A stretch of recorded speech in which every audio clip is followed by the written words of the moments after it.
Welcome back into Live Now from Fox. I'm Austin Westfall. Let's get the latest on the Israel-Hamas war, and for that we turn to Dr. Alon Burstein. Alon, as always, good to see you. Let's get straight into the news here. So this continues to be the story of the week. Students at a growing number of U.S. colleges are gathering in protest encampments with a unified demand of their schools. Basically, stop doing business with Israel or any companies that support its ongoing war in Gaza. It's been inspired by ongoing protests and the arrests last week of more than 100 students at Columbia University specifically. We've also seen students from Massachusetts to California who are gathering by the hundreds on their campuses, setting up tent camps and pledging to stay put until their demands are met. From what you're reading, Alon, from your perspective, is all of this protest activity here stateside making any sort of stir in the Middle East at this point? So it's creating a lot of wind in the sails of different protests and protest movements in the Middle East. It has a lot of effect on grassroots level organizations. In Jordan, we've seen a lot of protests, and the fact that they all of a sudden see people protesting in the United States, students with the same messages, with the same flags, with the same banners, obviously gives a lot of wind in to their sails. We see the same thing in student bodies that are protesting across the West Bank, they're part of this growing international movement protesting the war. So in that sense, it does make a lot of news. It is not going to be something, or is unlikely to be something, that ends up affecting the way the Israeli government does actually develop the war, right? These protests are not going to have anywhere enough strength to mount that kind of pressure on the Israeli government. The only place that they could end up, though, having some impact, and it could end up being an important impact, is if they persist, and, as the movement leaders state that they intend to persist and intend to expand and escalate, then they could end up mounting pressure on their different U.S. representatives, Congress people, senators. They, in turn, could apply pressure on the Biden administration. Now, again, realistically, is the Biden administration going to, in an election year, turn its back on Israel and completely reverse its policy as a result of these protests? On the one hand, unlikely. On the other hand, we are seeing that there is growing movement within, specifically the Democratic Party, that is applying pressure on the U.S. administration to at least throw its weight towards influencing Israel. If not stopping the war, then influencing Israel, restraining Israel. We saw this again after what happened with the incident with the World Central Kitchen aid workers that were killed by an Israeli drone on April 1st. All of a sudden, the Biden administration managed to exert enough pressure on Israel that we've change in terms of the entrance of humanitarian aid and the entrance of all kinds of things into the Gaza Strip, the establishment of the maritime corridor. All this we're seeing as a result of U.S. pressure. So it is possible that these protesters can hope that they will manage to achieve enough pressure to their Congress people and in turn apply pressure on the Biden administration. But that is really all they can hope for. It's very unlikely that we'll see the developments that this will impact the way governments operate in the Middle East, at least at this point.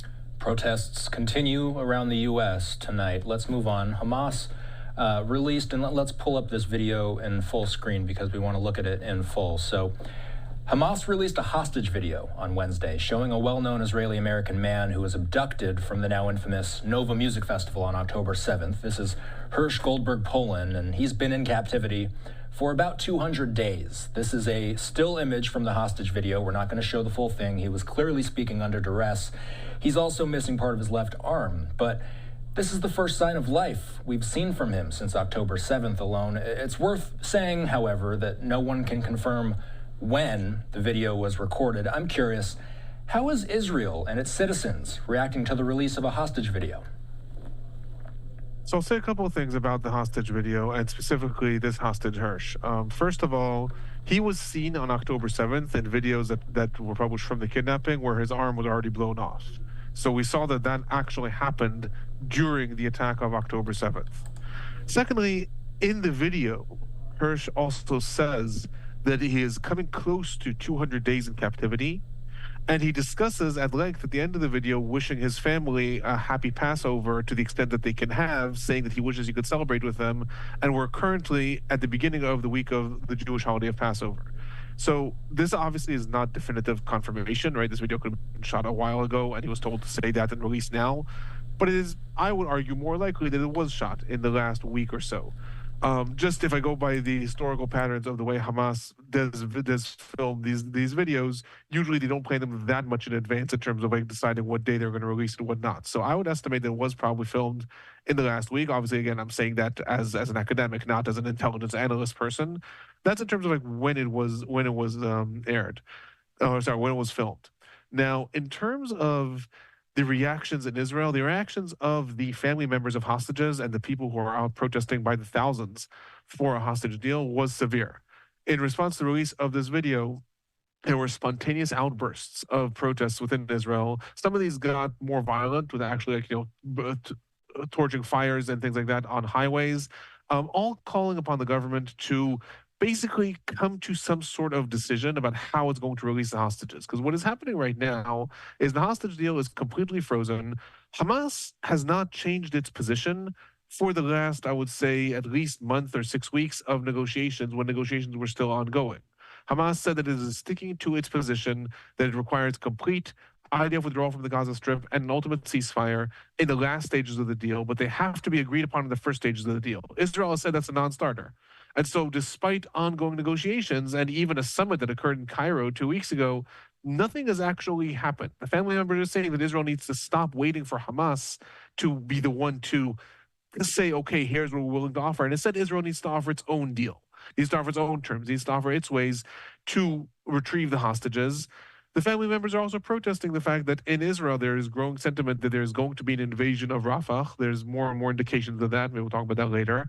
That there's going to be an invasion of Rafah, and the Israeli government is saying that this is going to increase the pressure on Hamas in order to reach a hostage deal, which, military experts in Israel are saying that could happen. At the same time, the family members are saying maybe that's true, but in fact, only 3 hostages thus far have been rescued alive as a result of IDF activity. All the rest of the hostages that have been returned alive were returned in a deal, and also we know for a fact that at least 3 to 5 or 6 different hostages were also killed as a result of IDF activity. So the family members of hostages see this video, they say there's a life sign, we know that he's alive.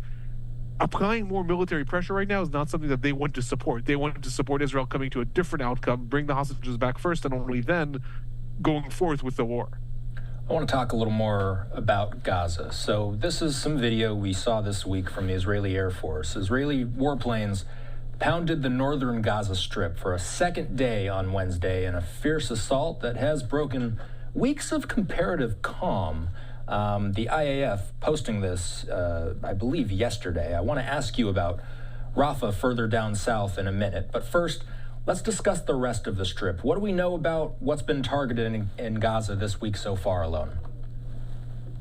So we saw on Monday, I believe, starting Sunday, we saw more on Monday, barrages of rockets that were fired from the northern parts of the Gaza Strip, specifically the Al-Quds brigades of the Palestinian Islamic Jihad, took responsibility for these rockets. And they said that they're doing that in defiance of the IDF to show 200 days into the war. It was 200 days, we're marking the 200 days of the war yesterday.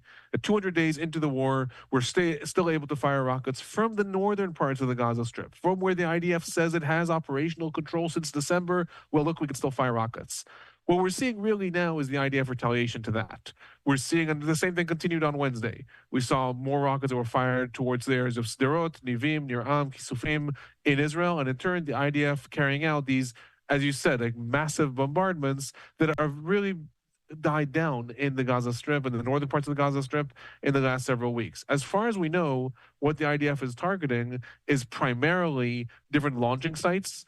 In order to fire rockets, you don't have to actually have someone on the scene. You can set up the rocket launching sites, months in advance, and then just, input a code, pull a trigger, depending on the type of rocket that you're firing. So the IDF is targeting a lot of these launching sites themselves. In addition to that, the IDF is also targeting different, what they call terrorism infrastructure. That could be anything from, different weapons warehouses. Terrorism infrastructure can also be an apartment building in which the different organizations, either Hamas or the Palestinian Islamic Jihad, have one of their headquarters, right? That also then becomes, the code name is terrorism infrastructure. So mostly what we're seeing in these pictures, what it says down below in Hebrew there in the messages of the IDF is attacking terror infrastructure. So that means, again, not necessarily launching sites, but really what this is the IDF retaliating a display of force. after the Palestinian Islamic Jihad showed that it still has activity in the northern parts of the Gaza Strip, the IDF is now showing in return, well, we're not afraid to return to substantial bombings in the northern parts of the Gaza Strip as needed.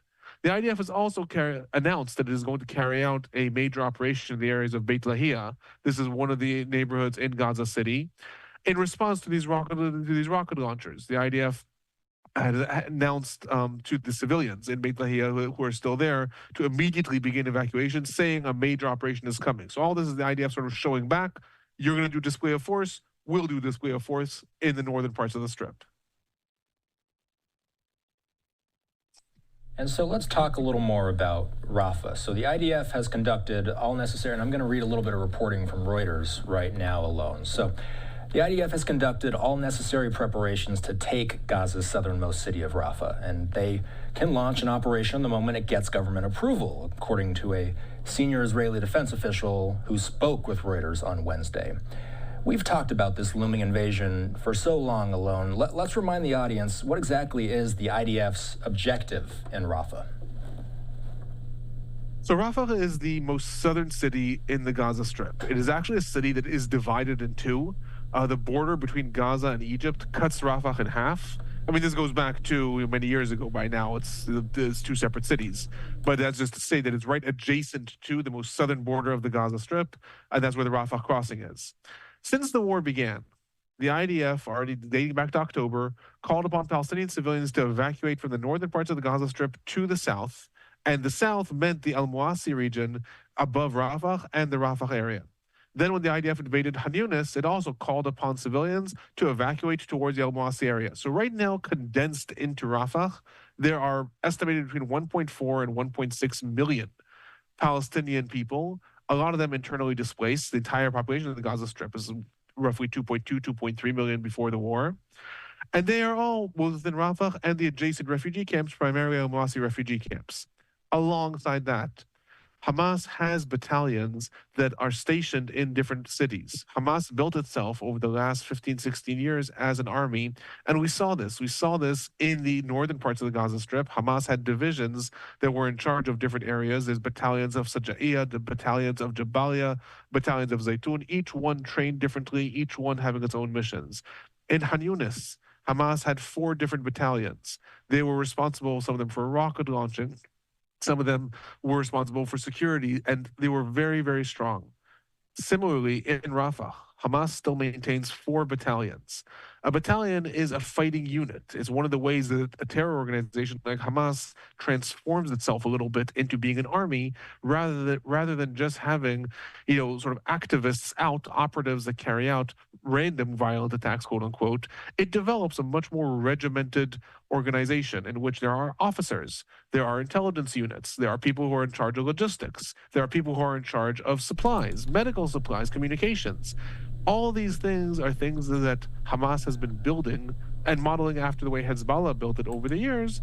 And this is really what let them carry out such an effective attack on October 7th, right? That's exactly what we saw. It was not a bunch of, terrorists who are just trained to go fight without any organization, go fight and kill. It was a very, very well-oiled machine. In Rafah, there are 4 battalions that Hamas has. And really what Israel is stating, and we see this backed up by history also, that should the war end now and Israel just pull back, Hamas will rebuild. These battalions are strong enough, they're powerful enough, even though Hamas has lost roughly 18 or 19 battalions out of its 24, 25. With these, it could still retake Gaza. It will still be the only governing body in Gaza. So as far as Israel is concerned, it is saying we need to invade Rafah in order to uproot the last stronghold of Hamas, because after that, they will not be able to rebuild. I will add that there's also a central city in the Gaza Strip, Deir el-Balah, that also has not been invaded by the IDF. The IDF is also starting to set its sights on that, and either in parallel to Rafah or before or after, the IDF is also going to want to invade there. Alongside this is also obviously the issue of the hostages. Where are they being held? According to a lot of estimates, a lot of them are in Rafah, since the IDF has a lot of presence throughout the Gaza Strip, hasn't found them.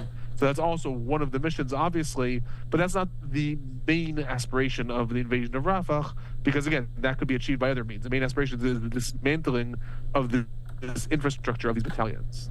And those battalions are something that we've been talking about for quite some time. I just want to hit on the humanitarian angle to this as well, because international allies, including the U.S., have been watching the humanitarian situation in Rafah closely. Does it feel like it's safe to say that we won't see an Israeli ground invasion until something is done on the humanitarian front? Well, that has been a pledge that Israel gave to the United States, and it is something that realistically Israel would need to do. First of all, Israel, as is under so much international scrutiny and specifically pressure from the United States to improve the humanitarian situation, to not have another situation where you have scores of Palestinian civilians that are dying as a result of an IDF operation. So Israel needs, in order to have the U.S. backing, which it needs, diplomatically at least, and also materially, in order to carry out this invasion, Israel needs to satisfy the United States. And that is one reason that we can be very assured that Israel is going to first order the evacuation of civilians from Rafah. The process is due to take, according to different estimates, between 2 to 3 weeks. And then we will see a mass exodus of civilians to different areas. There has already been, yesterday, 2 days ago, I believe, AP published satellite images showing that tent cities are being erected in the areas around Khan Yunis in anticipation of creating these, what we talked about before, these humanitarian bubbles. That's one reason that the IDF has and will need to do that. Another reason is also an operational interest. The IDF plans on pouring massive amounts of forces into Rafah. Right now, if you see pictures that emerge from Rafah, there are areas where there are tents just sprawled across the streets. Because once again, a town that used to have 200 to 300,000 people is all of a sudden housing 1 million people, and a refugee camp to the northern parts of the town, El Mawasi, which previously had several dozen thousand people. I don't have the exact figures, but I'm going to say 50 to 60,000. All of a sudden is housing 500,000 people. The IDF, in order to carry out an effective operation here, is going to literally need the space. It cannot mobilize tank units down a street if there are civilians with tents in the middle. So it's both a need to satisfy the humanitarian situation in order to answer to international pressure. It is also a very big operational need of the IDF. You cannot carry out an effective invasion, ground forces with an army, in an area that is tiny and has 1 million civilians that are densed into a city. You're not going to be able to carry out your operation in any measure of success. So due to those two reasons, we are for sure going to see first the IDF beginning the evacuation. It is estimated to take 2 to 3 weeks. And then, according to different leaks, the operation the IDF has planned in Rafah is expected to take about 6 weeks. But again, that's what's planned, not necessarily what will happen. And of course, Alon, I think one major question that you and I are going to be looking forward to getting answered is how exactly are they going to separate the humanitarian situation, the civilians, from the terrorists when they do move these civilians to the humanitarian islands? We got to leave it there for now, Alon. Thank you for your analysis as always, and we always look forward to your daily YouTube uploads as well. Take care.